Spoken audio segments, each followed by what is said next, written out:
سلام تعنا بلنا زغبركم تقاتلتي مدبات ريفوس يوتيوب شانل كما يتنحو دلومي بزعبا هلو كونتات هاقرنان أبزوا غرنا أفريكا درائيو زلو حدش معوالتاتن زلس حتير مدب حزنا نباهم قريبنا لنا كما تروك صفتا مدبنا مسانا خطنحون كتكاتولنان بخبري نعدم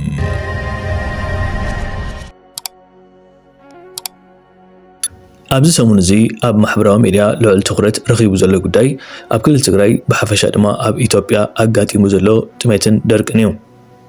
እዚ ህይወት ብዙሓት ዜጋታት ክበልዕ ዝጸንሐን ዝበልዕ ዘሎን ጥሜት ምስቲ ቅድሚ ሕጂ ኣብ ክልል ትግራይ ዝተረኣየ ናይ 1977 ክስተት ተመሳሳሊ ኮይኑ ተመዝጊቡሎ። እዚ ድሕሪ ኩናት ክልል ትግራይ ዝተፈጥረ ከቢድ ችግር ልክዕ ድሕሪ ስምምዕ ሰላም ፕሪቶርያ ናብ ሕውየት ክእቶ ብዘይምኻሉን ኣብ መንጎ መሪሕነት ክልል ትግራይ ምትልላኽ ብምርኣዩን ህዝቢን ዝኸፍአ ገጻት ናይ ሒሳም ክቃላዕ ገይሩ ይርከብ።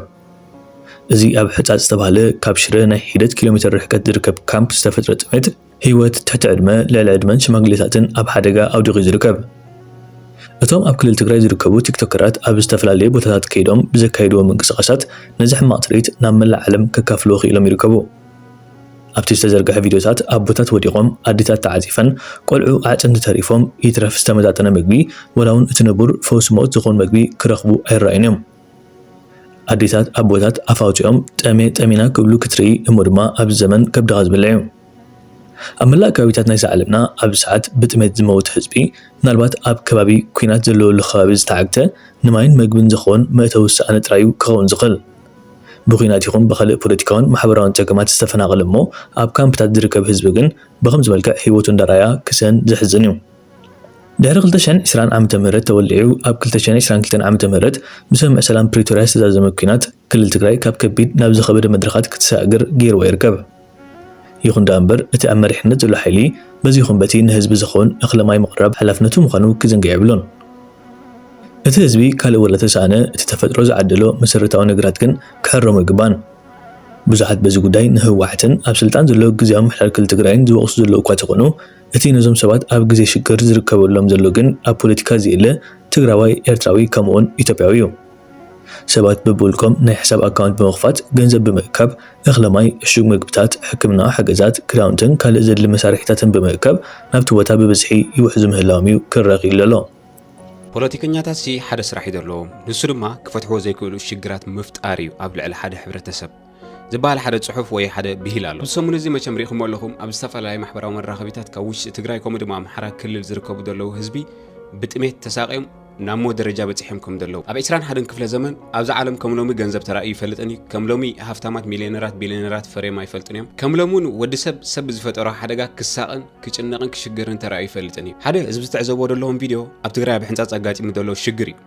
ሕንፃፅ ነቶም ዘይትፈልጥዎም ሰባት ሓደ ካብቲ 3 ሬፊጂ ካምፕስ ዝነበሮ እሞ ከዓ በሽሓት ዝበፅሑ ቁፅሪ ኤርትራውያን ዘስተናገደ ሓደ ዓቢ ካምፕ ዝነበሮ ቦታ እዩ። ኣብዚ ከባቢ እዚ ናይ ሬፊጂ ካምፕ ዝዓበዩን ከምኡ ድማ ብዓብዩ እውን ኣብ ተዓዲ ዝዓበዩን ኤርትራውያን ድማ ሎሚ ኣብ ዝለዓለ ደረጃታት በፂሖም ኣብ ኣዝዩ ጽቡቕ ዝኾነ ኩነታት ይርከቡ። ስቲል ግን ህዝቢ ሕንፃፅ ብጥሜት ተጨኒቑን ተሸጊሩን ኣብ ከቢድ ደረጃታት ወዲቑ ይርከባሉ። ካልኣይ እዚ ዝተዕዘቦ ዘለኹም ቪድዮ ድማ ኤርትራውያን ስደተኛታት ኣብ ኣምሓራ ክልል ኣብ ኣለምዋጭ ዝርከቡ እዮም።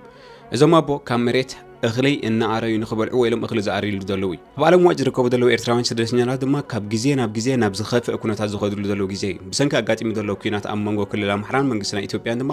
ሎሚ መግቢ ተሓሪሞም ብኸምሲ ትሪእዎ ዘለኹም መገዲ እዮም ዝኸዱ ዘለዉ። ስለዚ እቶም ዓቕሞም ክትሕግዙ ትኽእሉ ሰባት በብተለኹም መንገዲ ነዞም ኤርትራውያን ኣቦ ክትሕግዙ ወደልዩ በዚ ኣብ ዝተዕዘብዎ ዘለኹም ኣድራሻ ናይ ግብሪ ሕያዋይ ሳምራዊ ክትሕግዝዎም ትኽእሉ ኢኹም። ነዞም ስድራ ቤታት ኣብ ውሽጢ ትግራይ ዝርከቡ ዘለዉ ሎሚ ብጥሜት ከቢድ ዝኾነ ኩነታት እዮም ዘሎ ድማ እቶም ብኡ ዝሓለፍኩም ጽቡቕ ጌርኩም ትፈልጥዎ ወላ እውን እቶም ዘይሓለፍኩም ሰባት ንስለ ሰብኣውነት ክትብሉ እውን ዓቕምኩም እንተበርከትኩም ጽቡቕ።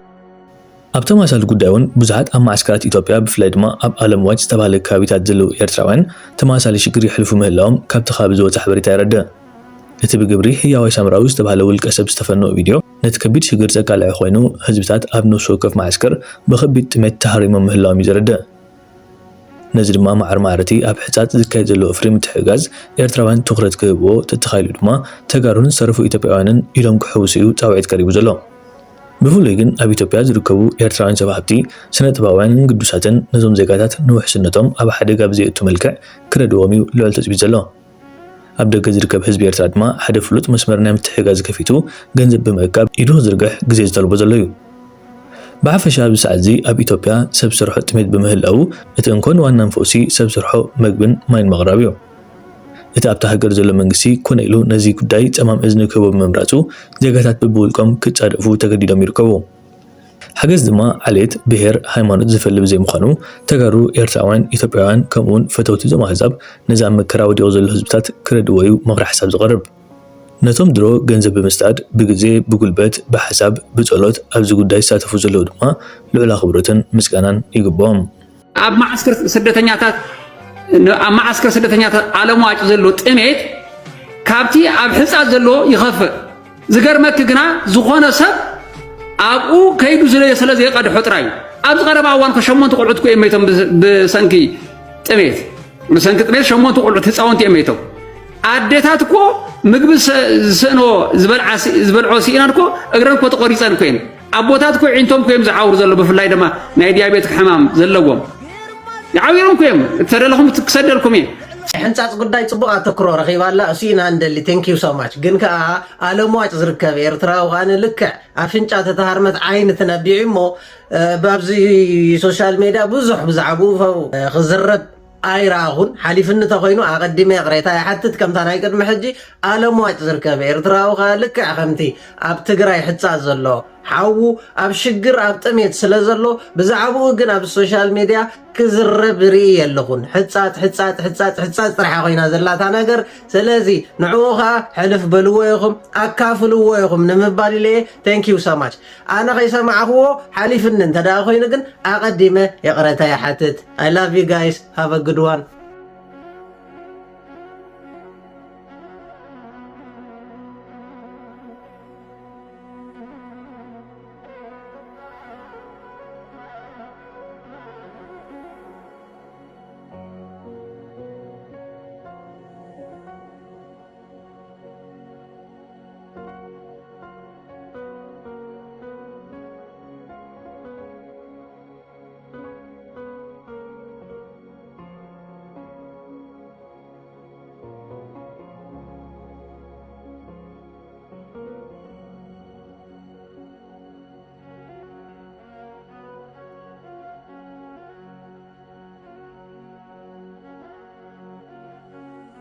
أبوشه تمسيلي دحرس مريم نبي تمسيلي جنا تري لمكم تسيب جنا أنا عايز ما يبغى مصارو ميداني رزم جمرة معلتي جنا تمسيلي إيش تمسيلي إيش لو أيتوكي لا يتحوس يلنبع له يتحوس سمعت تمسيلي شنو سؤالته تحجزنا حزنا ما نتمسيلي وانم هذلك نتصالت شي جنا زلطة ما كان قريب جنا بتشزع نازير مسأخ لا معلت ما بتفارختهم هذلك بتصالت بتحجزنا إيش صالت بتحجزنا جنا باشر تاني لهم كم تيجي جنا